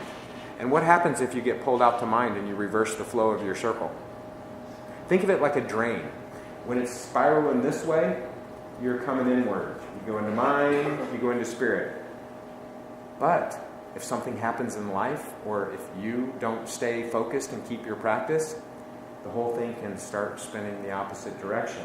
And now, when it's spinning the other way, well, is this really worth it? Is this really worth the purpose? You have your moments of doubt, your moments of crisis of faith, all these things. I know because I've done this. This is why I'm teaching it to you. And then out here, you're thinking, well, God, I can't be like this and be out here because people don't understand me. They think I'm weird. They think I'm crazy. I mean, imagine if Buddha were walking the streets. Imagine if Gandhi. Look at Gandhi. Gandhi was taken by the British, and all of a sudden he's like, do not fight your enemies. His people are like, what? Dude, we're going to get slaughtered. You've got to be kidding me. And he's like, And then they did. no, they left. No.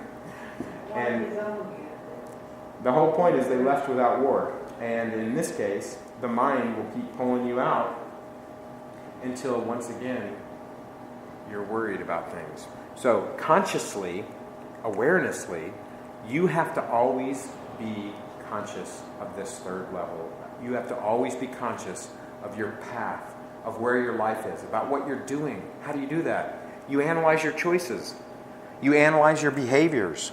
You analyze your own thoughts. You analyze your own emotions. You stop yourself when you catch yourself, when you're having a negative emotion. And you do this. What's going on in me? Why do I feel this way? Actually, I'm jealous. Really? What brought that up? Where's that come from? When you do that deep breathing, you have your kids know you're processing something and they stop cold what they're doing. Those mine will go, all right, Mom, we just heard breath.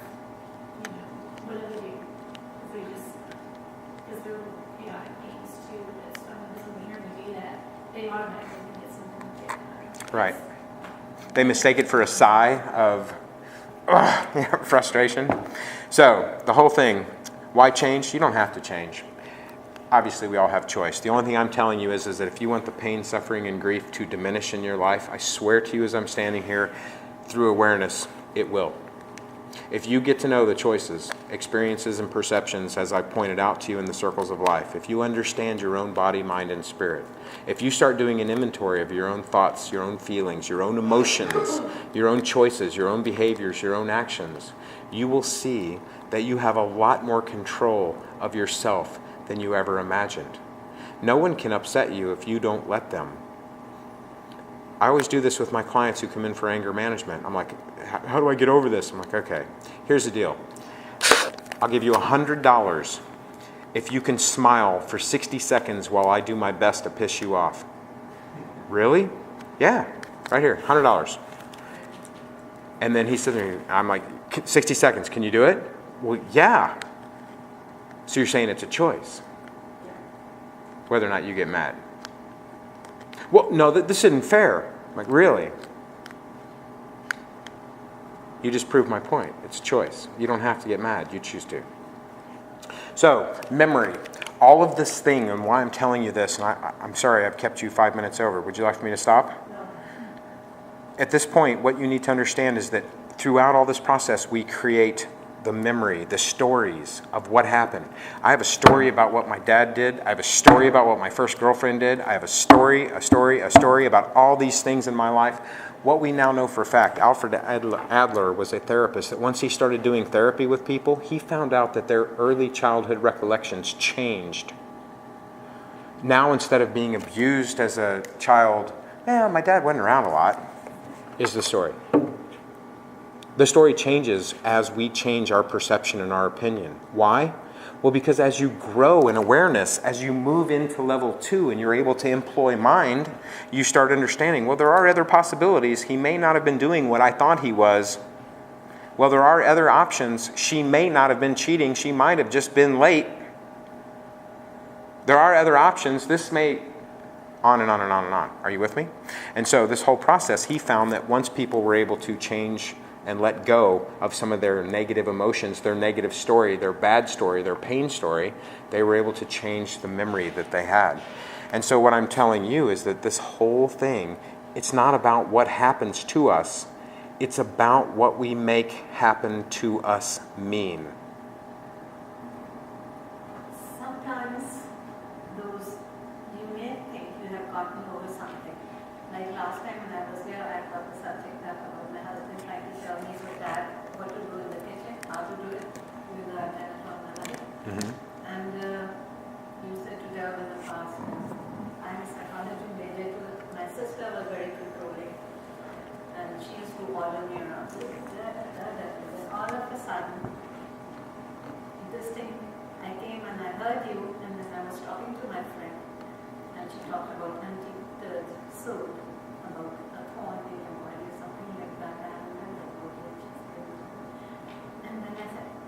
son did it, I said, oh my God, it was my sister, and now when he does that, and I'm like, why are you telling me? So now I know, now I can control it, but I didn't know before that. Right. Even though I had forgiven her, I have told her that I'm old enough and you can't order me around, I'm a grown person. I was married and she was trying to do the same thing. Tell the fan on, get me a glass of water. What is that? This is exactly what I'm talking about. The only thing you needed to heal that problem was to be aware of it. And then guess what you get to do? You get to make a choice. You know what? I'm going to set a new boundary. I'm not going to be everybody's gopher. I will help you. I will be kind, but you will also return the favor because that's the way it's supposed to go. And you will set a new boundary. You will say, you know what? I'm comfortable right now. Why don't you get that yourself? Instead of jumping up and doing it. And that's what I'm talking about with the process of becoming aware of what is going on and making a choice and then having new experiences. Now people start doing for you. You're like, huh, what's this all about? God, if I would have got this trick years ago. But the whole point is that the process to change is within each and every one of us, and it always has been. We just don't know it because we get stuck in our patterns and we go over and over and over and keep repeating it on and on. So within this, the whole problematic story of parents unknowingly, put it on kids. Kids are this, kids are that. They bring kids into therapy, and what we find out is that, the child was acting up because it's the only time mom and dad don't fight. And so what we do, we call the child the identified patient. Well, he's acting up at home. We don't know what's wrong with him. Well, he's acting up because it's the only time you two aren't fighting. It's the only time the two of you go to school and are sitting next to each other nice instead of at each other's throats. So the kid acts out because he's keeping peace in the home. Right? You get it? So all of this stuff it's not what happens, but it's what we make what happens mean. Billy is bad kid. And if he doesn't get help and doesn't break that cycle, guess who he grows up to be, and guess what he believes about himself? Well, I'm a bad kid. Therefore, I'm going to do bad things. Therefore, I'm going to get in trouble. And once he starts getting in trouble, he's self-fulfilling prophecy. We do that. We live out the life. So to evolve, to grow through life, all of this stuff is about evolution. It's about our growth. It's about the process of growing in conscious awareness, about moving to the higher or the inner self. We grow in awareness and we understand all of this through the interplay of choice, experience, and perception, which moves us closer inward to the inner self, the inner spirit, the inner essence of who we really are. Ultimately, what we understand is that happiness is a choice, and the problems around us are things that we allow and create. You each create your own problems. You each have the ability to solve anything in your life or change anything in your life you want to. And you have to do so by choice. You determine what makes you suffer. You determine how much suffering you will take before you make a change. We all do that. We all have that ability. Ultimately, what we find out is that at the innermost self, in the highest of all our person, we don't have to suffer about anything. We can just sit there and smile and realize while everybody else is doing what they're doing, we get to choose how that impacts us. I can sit here and smile as somebody is trying to belittle me or knock me down to make themselves feel better because I'm like, I understand, I used to be you. I don't have to let it upset me. I can even call his attention to it. You feel better? Is it working? How about when you leave? And the simple fact of the matter is that it's all part of a conscious process that we each go through. So, watch out for triggers, right? Triggers are landmines in our lives. What do I mean by these? They're associated with events. If I have an unexplored or a sensitive area in my life, every time, what does that mean, sensitive, right? Something that you go off, if somebody says, were you talking about me? Is that about me? Or every time somebody brings up a subject, you get soft or you get sensitive. That's a trigger. Something that you haven't resolved. These are the things, when you get mad, when you get hurt, when you get upset by these triggers, that's an item. Write it down. What happened? What I do? What was the trigger? What was the feeling? What was the emotion? What was the thought? And then when you have a few moments, like 5 minutes to sit back on the side, ask yourself, okay, what was it about this? Why? What is it? What's unresolved? What's unsettled? Why do I feel the way I feel? Am I embarrassed? Is it anyways, you can explore this in yourself. And if not, come pay me a couple $100. I'll tell you what it is. So these triggers can be dismantled like a bomb. And you can learn how to take control and get rid of all of the bouncing back and forth and the control dramas that you have. So this whole thing, coping skills, determine your level of mental health and emotional well-being. I'm telling you, ultimately, your best coping skill is for you to take recognition of what is wrong and what is upsetting you and what's going on, and then, okay, why is that happening? What can I do to make that go away? That's your best coping mechanism, to understand it, because you can overcome it if you can get to a different level of consciousness. Instead of reacting to it every time, instead of being drawn into the fight every time, first time your spouse comes at you and you don't act the same way and get in the same fight, and you say, hey, I just noticed, are you upset with me? Would you like to talk? Or do you just want to yell? Because if you want to yell, I'll stand here and let you yell. But I'd rather it not be too long because I got things to do. All of a sudden, who wants to fight with somebody who doesn't want to fight back? You can change. You have more control than you know over others by not reacting than you do by reacting. All this stuff is part of the awareness that as you learn, you will be able to change your life and experiences. So this whole thing is about self-actualization and being true to your own real nature instead of your false natures that we were talking about earlier, by wanting to look good or wanting to please others or having all these agendas. I want to be rich. I want to be successful. I want to get in the end with this crowd. All of those things are false agendas and false things. The true self is the thing inside of you that you would do if no one would pay you. If you could do it for free, for a job, if you could make money at it, you would do it. That's your gift. That's your thing. That's your... what was his name? Joseph Campbell used to say, follow your bliss. That's it.